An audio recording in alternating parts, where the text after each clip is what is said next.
Hi, Jason. Welcome. Hi, thanks for having me. Oh, I'm so excited to hear your story. So we start at the beginning, which is, what were you raised with any particular religion, or did you have any thoughts or feelings about a spiritual life? And looking back, what was your experience on that kind of part of your life? Yeah, so I was raised in a blended family. And so my biological father, I would see 2 weeks out of the summer and sometimes over the holidays. And he was raised Jewish.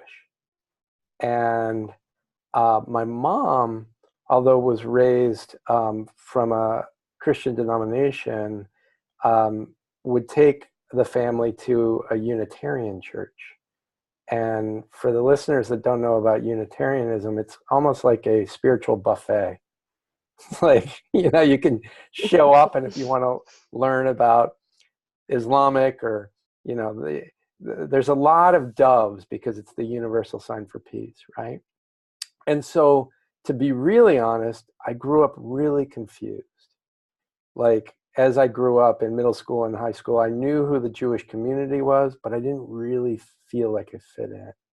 I knew who the Christian community was, but I didn't really feel like I fit in. And so I knew the traditions from a lot of different cultures, but I felt really lost on how can there be this way or that way, and if you don't choose a way, what does that mean? And then my grandparents were incredibly religious, where you know it's wrong to be homosexual, it's wrong for whites and blacks to mix, and there was just a tremendous amount of judgment and racism and homophobia. And so trying to dance with all that as a child, and then as a teenager, and then as a young adult.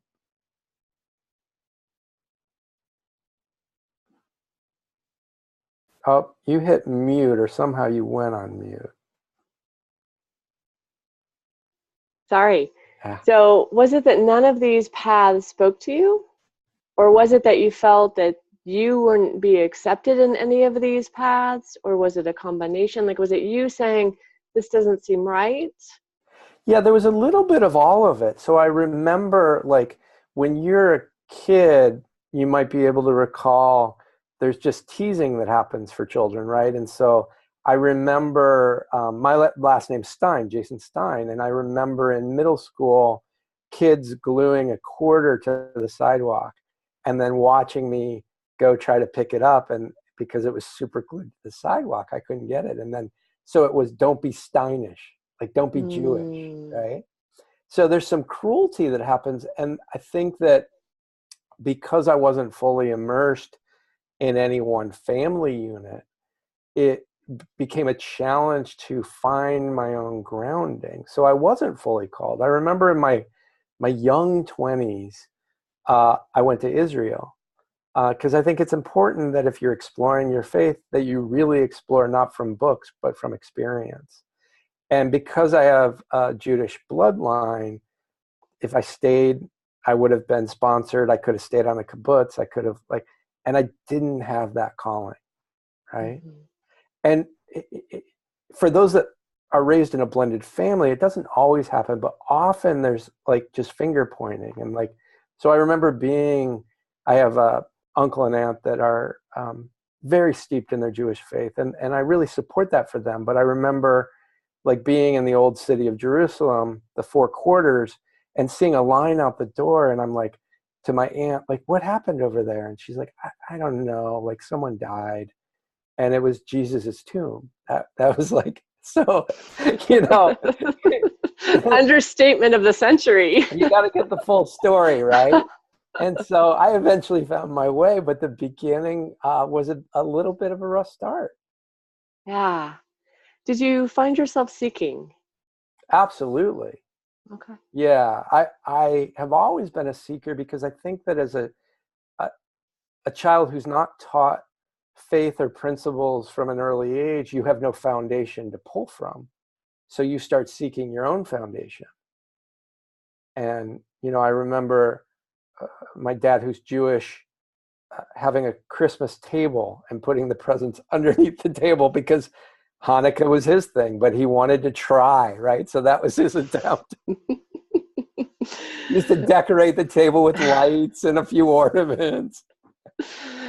Oh, I think that's actually kind of sweet. Yeah, it's someone's traditions from the outside, right? Like, so Definitely. interesting, the pieces that you collect looking in through. So what did the searching look like? You went to Israel. I've been a searcher from the beginning. So even in high school, I used to love to just go to different churches with friends just to check them out. And my favorite was probably a Black Baptist church, because there was just so much music and so much aliveness. And, this could be my own bias, but I think you can tell a really good faith community by the music that they bring. Right? That was my test. That was your test then. Is it still your test now? I still believe, and it doesn't matter if people are tone deaf, but it's the way they bring the music. And I have 3 kids now, and I teach them multi-faith, and we create our own rituals and we create our own traditions. And it's steeped more probably in being an American than anything else. Mm-hmm. But I think it's very important to lay a foundation. Like, I know certain kids, certain ages, they don't know who Jesus is or what he looks like or what he stood for. Yeah. And the same is true for Buddha, right? So. Yeah. I mean, it's interesting because when I went out and saw it, when I went out looking, one of the religions that super called me was the Jewish religion. Yeah. But I was in the Bay Area. And so high holidays were this super liberal, very joyous experience. And I thought it was just like, this is amazing, so inclusive. And I 5'10", blonde, I stood out. And but I found it deeply moving, and the rituals, and deeply calling, right? So it is like, what occurs, and how does that call to you? Yeah, well, what called to me, I grew up in New Mexico, and the Native Americans called to me. And so I eventually started to study more and got a mentor and went to ceremony. And to me, that was a place where I could find some grounding a little bit.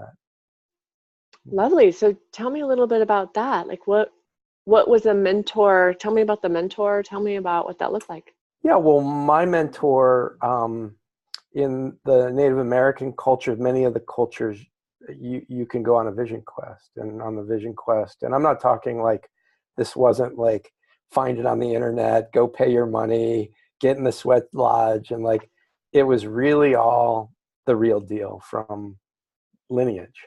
And so I remember my first sweat lodge, and there was just such a sense of humor, but such a strength at the same time.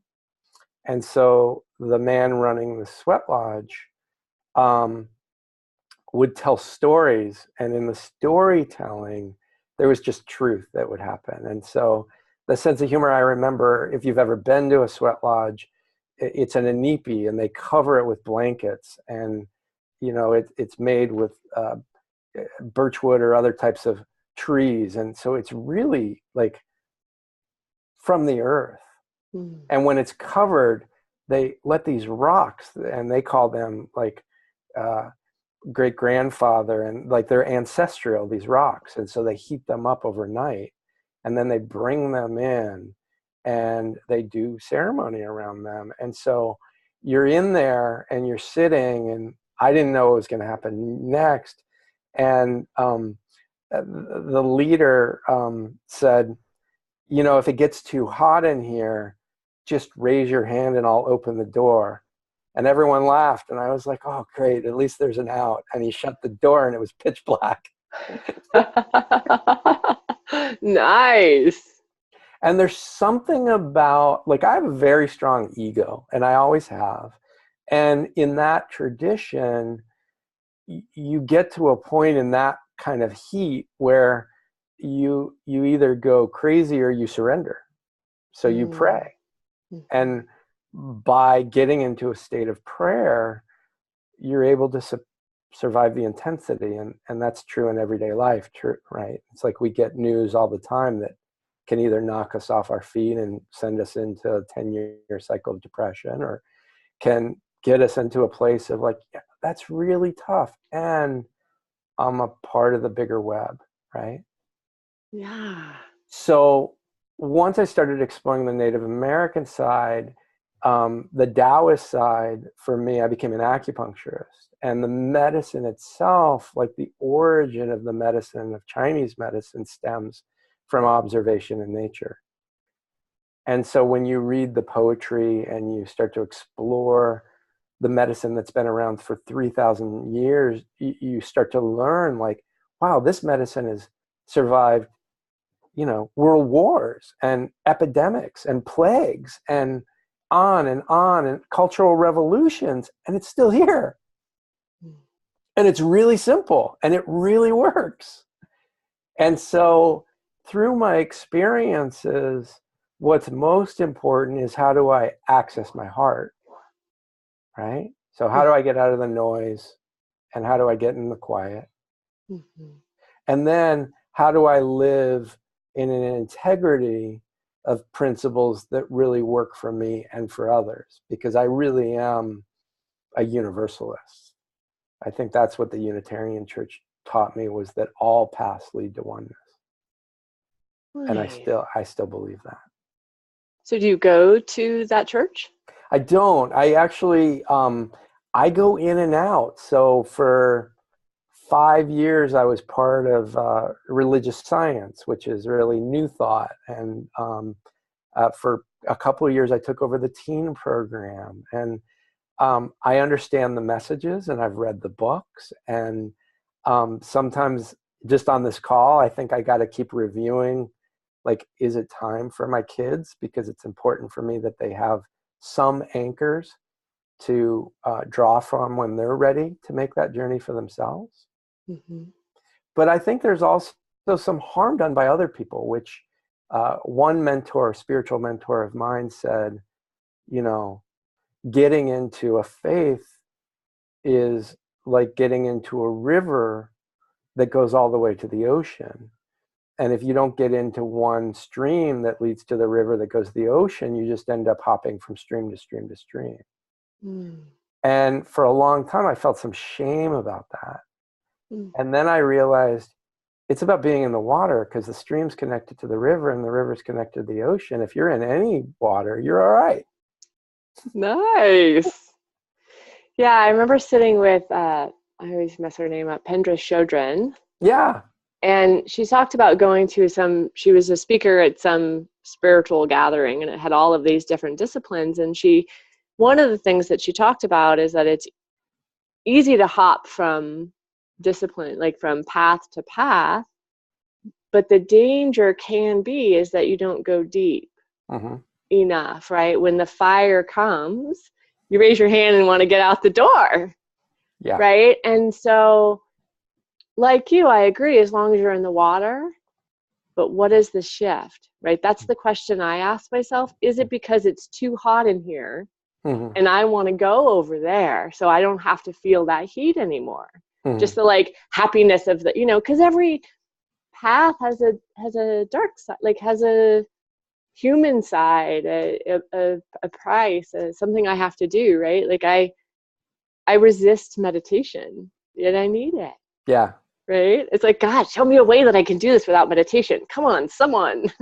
And so how does that, I don't know, does that ring true for you? I've done it. I've definitely been like, this is hot, I'm going somewhere else. But I've also gone all the way in. In the Native American culture, I explored some of the traditions that are, pretty intense. And I stayed in the fire. And with Pema Chodron, I went through a very unexpected divorce that came with a lot of trauma. And I listened to Pema Chodron every night for a year. Yeah. Don't bite the hook. Yeah. And by doing that, you get it in your spirit, you get it in your body and bones, right? Yeah.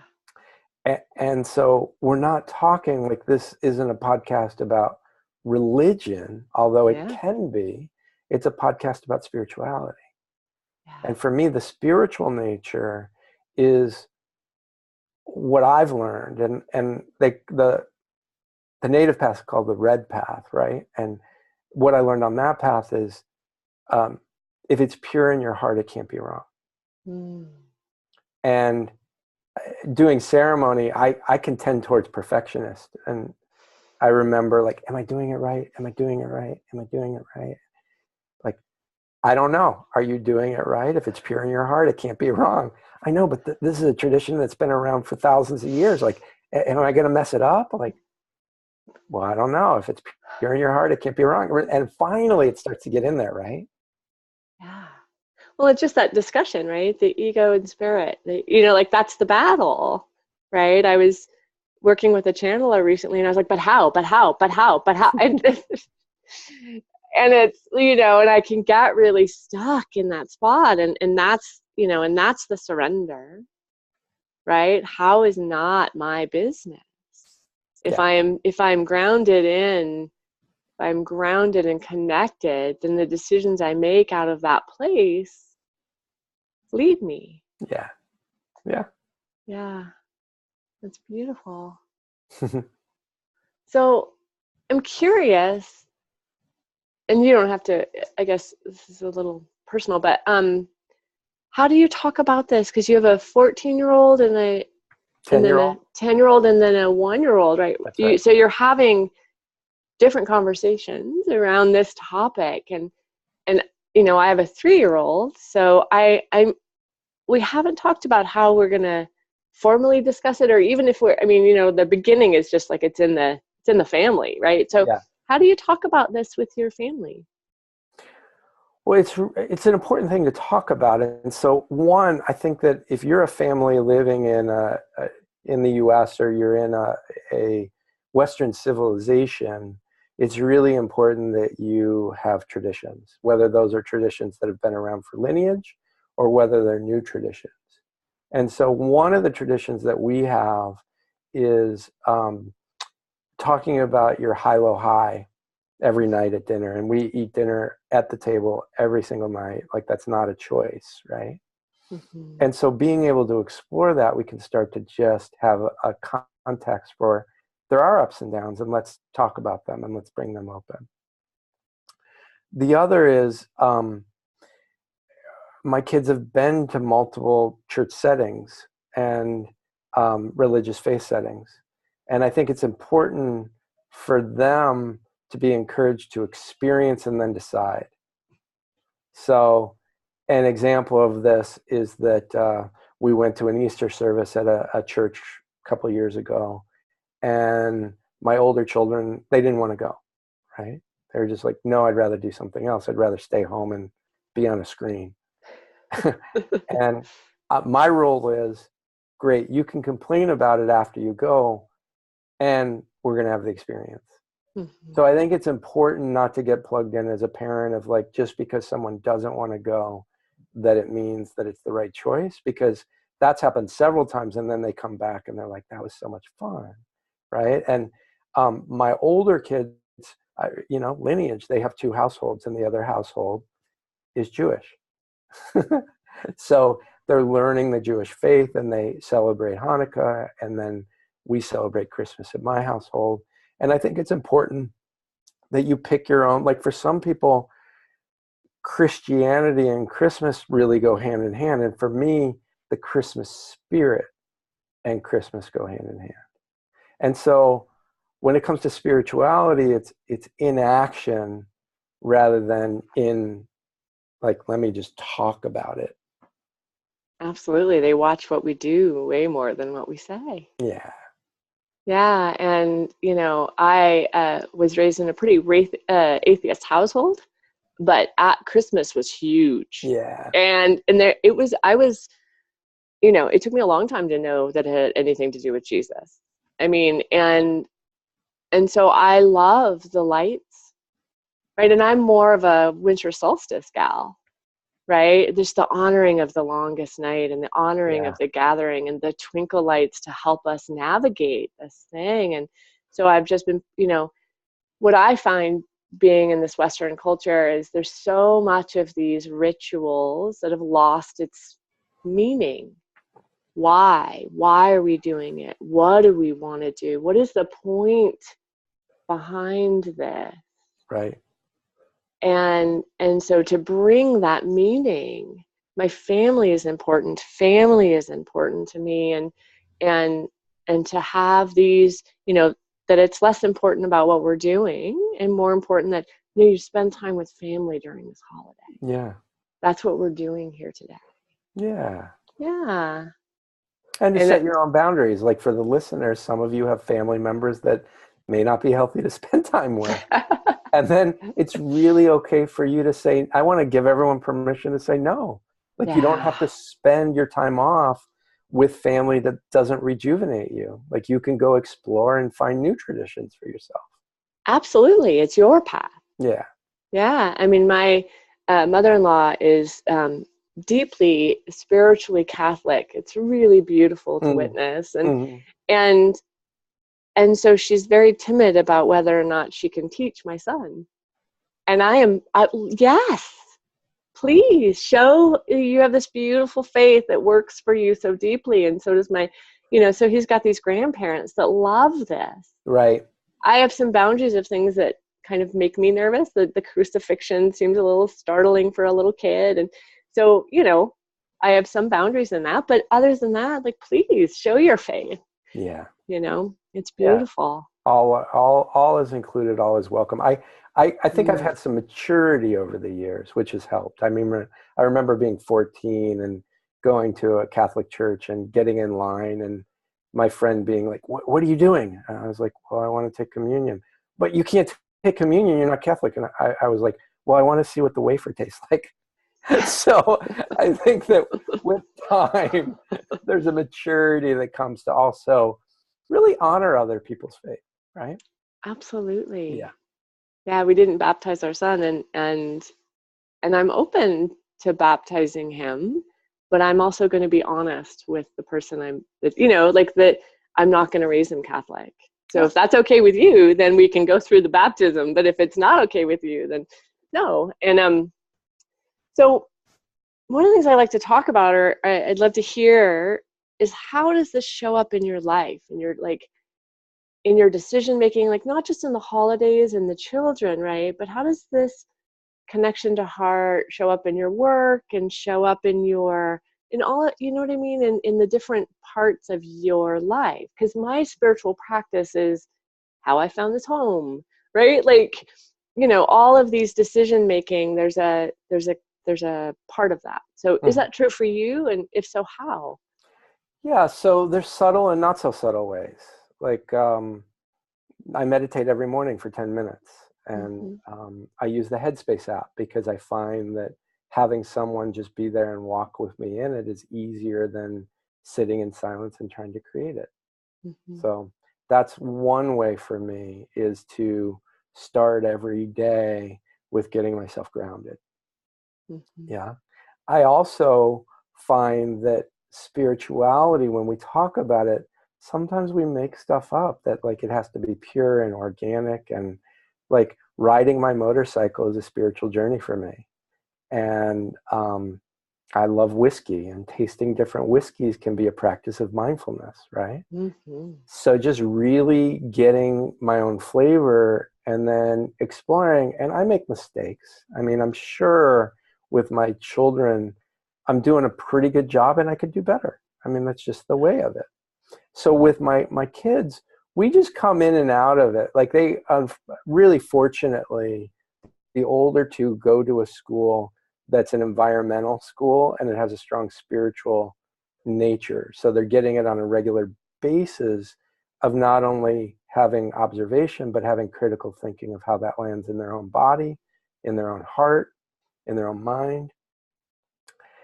And again, I'll bring it back to, we just have traditions. So when we get a tree, we go and we chop it down and we bring it home rather than going to the lot and paying for it, right? Other traditions around the holiday time, we always make gingerbread houses together. And what I love is that my mother-in-law like has designs, like CAD designs for the plans, and like these gingerbread houses are like, they're huge. And it's the spirit of doing it every year. We know that it's coming, and then we get to do it, and then we've done it, and then every year it gets talked about. And so it's those types of things. And for my own, it's through trial and error. We've definitely done things that haven't worked. Hallelujah. Yes. Yeah. Nice. Well, thank you so much for sharing your story. Yeah. Is there anything that I missed or anything that you would like to say? Yeah, I would say I remember a time of feeling alone. And I remember a time where it was my spiritual nature and community that helped me survive some really tough times in my life. And so if you're on a path and you just don't know where to go, just start somewhere.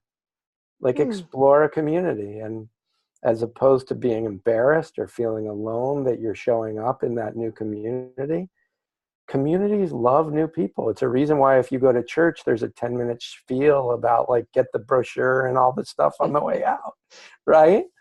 And then, so that's one thing is if you're listening to this podcast and you feel alone, there are hundreds, if not thousands of communities that would love for you to be a part of, not to just give to you, but to receive from you as well. That's lovely. Thank you. And then the last piece would be from the Christian faith, tithing's important. And to think about taking a piece that is yours and gifting it forward, whether it's some of the material stuff in your house or some of the finances that you make annually. And I don't think it has to be a true and hard 10%, but I do believe that that kind of circulation, you will be amazed by the surprises that show up in your life. Yeah. Well, it's lovely. All right. Thank you again so much for taking this time with me. I really, really appreciate it. Thank you for having me. Yeah.